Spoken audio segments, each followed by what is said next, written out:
خدا کے نزدیک کسی انسان کی عزت جتنی زیادہ ہو جاتی ہے، اس کا امتحان بھی اس قدر سخت ہو جاتا ہے۔ حضرت علی: مصیبتیں جو تم پہ نازل ہوتی ہیں تمہارے گناہوں کا نتیجہ ہوا کرتی ہیں۔ جب کوئی دوست تمہیں اپنا راز بتائے تو سمجھ لینا کہ وہ اپنی عزت تمہیں امانت دے رہا ہے، اس میں کبھی خیانت مت کرنا۔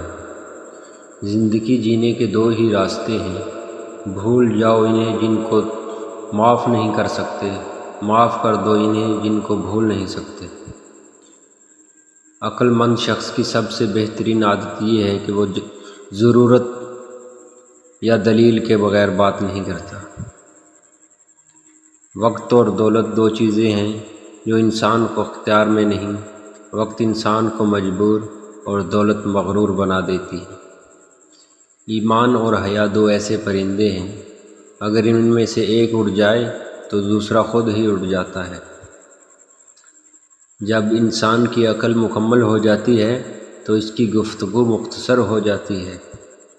جس انسان کو غصہ زیادہ آتا ہے وہ انسان پیار بھی اتنا ہی زیادہ کرتا ہے اور اتنا ہی صاف دل رکھتا ہے۔ تین انسان تین چیزوں سے محروم رہیں گے: غصے والا صحیح فیصلے سے، جھوٹا عزت سے اور جلد باز کامیابی سے۔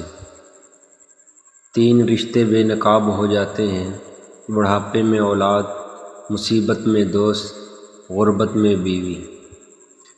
تین چیزیں ایمان کو تباہ کر دیتی ہیں: امیروں کی محفل، عورتوں کی صحبت